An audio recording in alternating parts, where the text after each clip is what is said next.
Hello, ladies and gentlemen, and welcome to the 7th episode of my Brittany playthrough with the Conquest of Paradise DLC. Right, now last episode we took over quite a fair amount of land from France. I think it was 4 provinces in the end. It was actually quite, well, it was a very profitable war for us, and it also cut France down to size, because they had to release some vassals. I think Auvergne they released, and maybe, no, they released some other vassal anyway. I think it might have been Avon.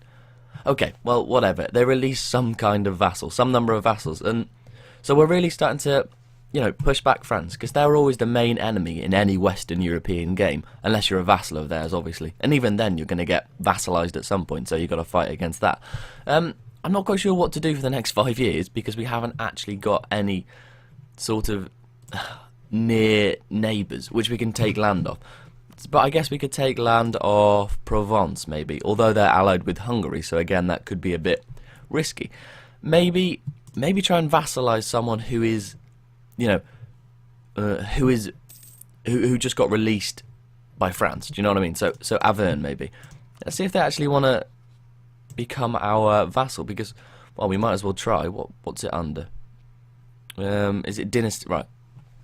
Okay, so they really don't want to become our vassal, mostly because of a hostile attitude. That's fine, it doesn't bother me too much. We are, at the moment, we're going to set up now for colonial escapades, basically. So, we've unlocked the Colonial Ventures idea group, and that means we get a colonist, but we can't really do anything until we unlock this idea group, Quest for the New World, which gives us conquistadors and explorers, and so we can go into terra incognita. Colonists are only really useful if you can see the land which you want to colonize, and we're at a bit of a disadvantage because there's no immediate colonization opportunities open to us. If we were, say, Portugal, then we could obviously colonize one of these islands, either Madeira or this one. Well, this group of islands, which is yet to be discovered by us. The information will get passed down eventually, but yeah. So we've just got to wait a while, we've got to bide our time, and by bide our time I mean take some provinces. So I think we might try and fabricate a claim on Anjou, because then we'll have a nice purple blob, which will, all of our own, and everything will be okay. They are allied with Hungary, but then, we are allied with, who are we allied with? We're allied with England, Burgundy, Castile and Savoy, so we should be okay, really. Now, overextension, that will get managed. We're making everything a core, which we've just taken over, and that's going to take up until 1472.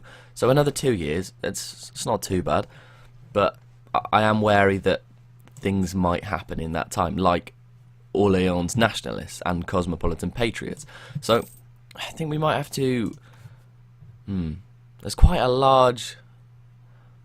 It's always a bit of a toss-up whether you handle things harshly or not. I think I'm going to wait, actually. I think I'm going to pretend that I'm lucky, normally, and wait. Unhappiness among the clergy. We could, will gain prestige, for sure. I'm not really too worried about playing into the papacy minigame at the moment. Right, we'll just let things run for a while. Legitimacy questioned. Ooh, whoa, 2 things at once. I haven't seen this event before, actually. Some countries are apparently so appalled by our foreign policy that they've decided to retaliate by assassinating our merchants in an attempt to strike at our finances. What makes it even more shocking is that it happens even in our own trade nodes. So one of my merchants is basically getting forced out of Genoa. Legitimacy questioned. Oh, we're just gonna. Well, the bloodthirst shown by Francois I has ruined the reputation of Brittany in the eyes of the world, and now our own subjects are starting to question the legitimacy of such a ruthless ruler. Tell me how to start worrying. So we're just gonna lose legitimacy. That's to be expected, really, if we take 4 provinces in one go. If you see what I mean. Well, we need to. Yeah, we need to get our eyes on something. So at the moment we'll take Anjou, and that should be okay. But then, we might have to try and take, I don't know, Bourbonnais maybe? Or something? They're actually outraged at us at the moment, which is not great, which means that they could form a coalition against us. Well, they probably will form a coalition against us. But an event will pop up if that happens. Not an event, but a little notification, so we should be okay. I think what I might do, well, actually, I need to I need to rearrange my trade, don't I? Because someone got forced out of the node. Trade value in node. I think we send someone to Genoa to transfer the trade power, and we'll go into the trade map mode. I really do like this trade map mode. So at the moment we are sending, yeah, that's right. We are sending trade power and, well, money really to the Bordeaux trade node, which is where all our provinces are. So that is perfect. We don't have any more merchants at the moment, but hopefully we will at some point. Right, we can now attack Provence if we like. So I think I'll weigh up the pros and cons. So the pro is that we get Anjou, and then we get a lovely purple blob, but it might just tip us over the edge in overextension and aggressive expansion. I think what we're going to do, I think we're going to wait until our overextension is completely negated, and then we can really look to expand without worrying about... Because if I was in a war with Provence, and then a rebel army popped up, I would have no chance really, because all my military resources are directed completely towards Provence. Now these cosmopolitan patriots are actually getting quite likely to uprise, so I think I might... Should I, shouldn't I? I think what I'm going to do, I'm just going to build another couple of... I lose 10 army tradition, not too bad.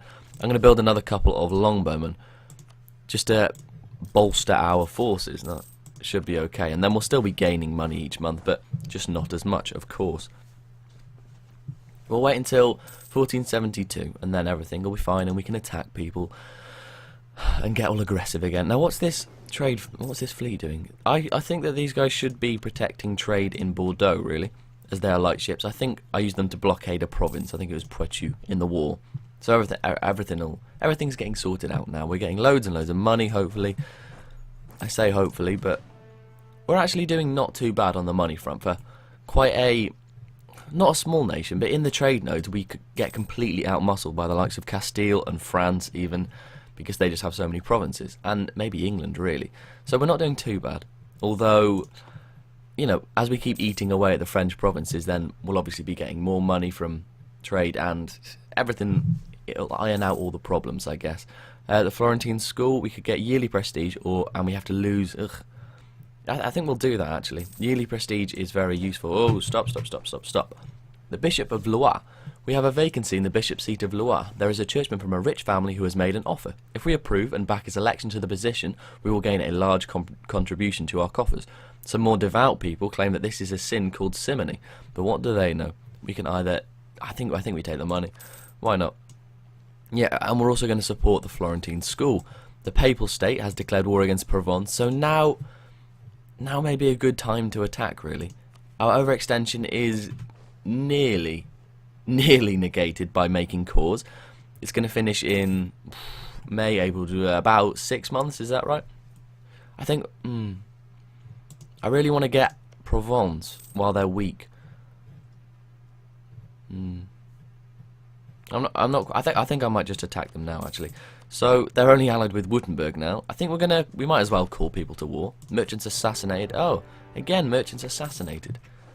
So our trader has yet again been forced out of the trade node of Genoa. Low maintenance. That's only fleet maintenance. It's not too bad. Right, the last thing I'll do this episode, I'll let time run a little bit, is we will send again our merchant back to Genoa. As soon as we've taken Anjou, I think I'll end the episode. Oh, and we've made everything into a core. So now our overextension is low, and everything will just sort of work out. Right, low maintenance, that's fine. Revolt's possible.